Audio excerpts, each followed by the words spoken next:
लेखक मनोहर श्याम जोशी जी द्वारा रचित कहानी सिल्वर वेडिंग, जो कि हमारे वितान भाग 2 की प्रथम कहानी है।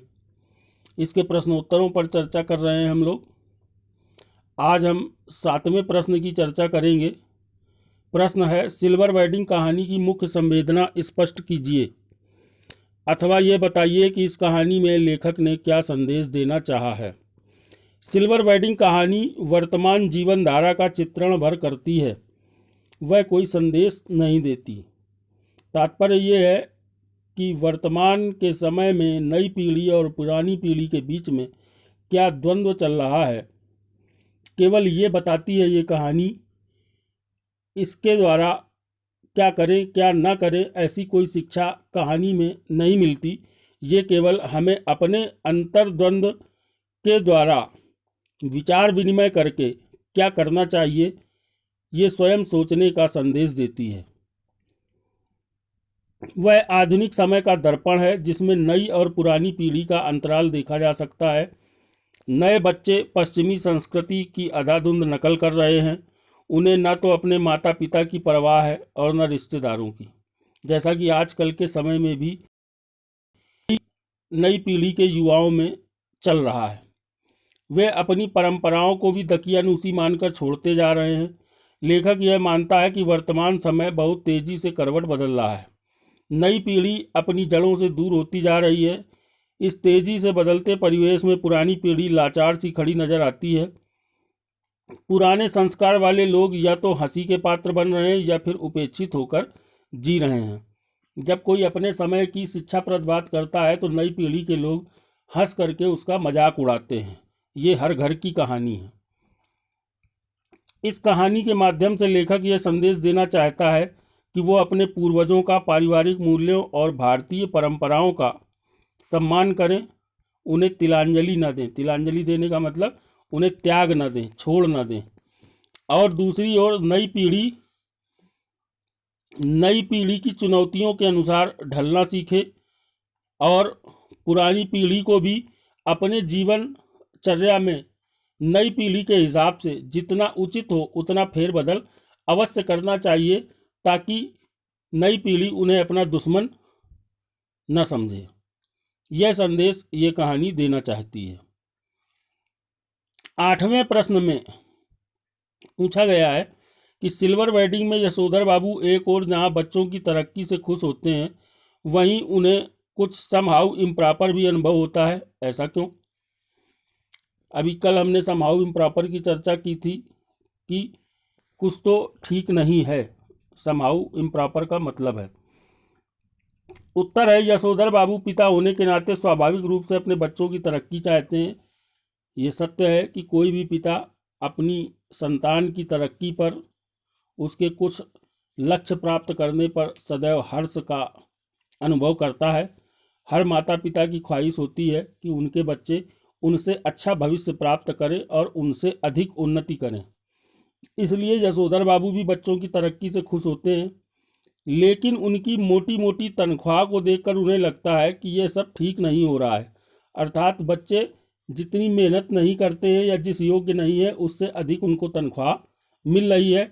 और यही कारण है कि वो उस तनख्वाह में मिले रुपयों का महत्व नहीं समझ रहे और मनमाना ढंग से उसको खर्च करते हैं, गलत खर्च करते हैं, अर्थात फिजूल खर्ची करते हैं। वे स्वयं जीवन भर छोटी सी तनख्वाह पर जीते रहे और बच्चे मानो आसमान पर उड़ने की तैयारी कर रहे हैं।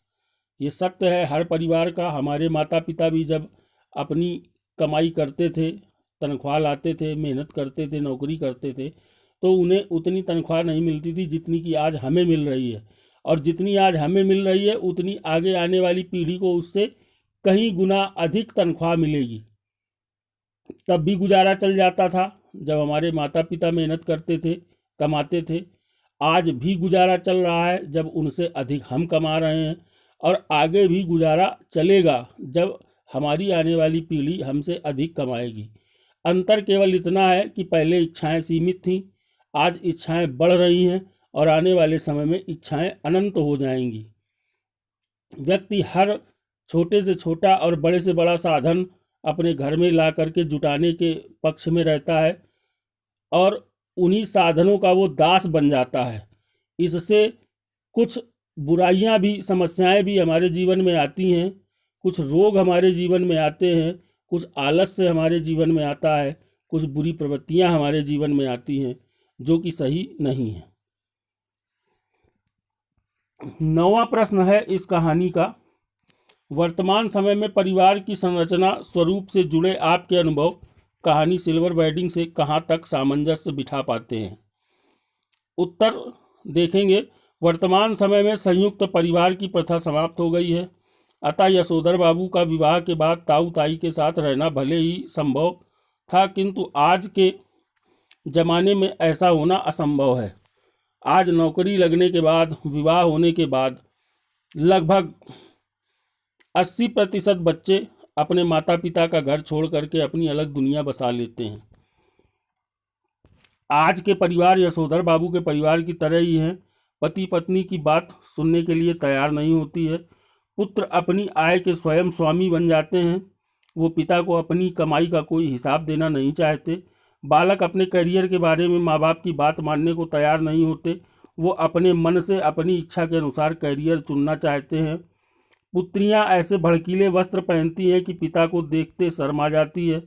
लड़कियां अपनी शादी का निर्णय माँ बाप पर न छोड़ करके स्वयं ले लेती हैं। पत्नियां हमेशा अपनी संतान का ही पक्ष लेती हैं।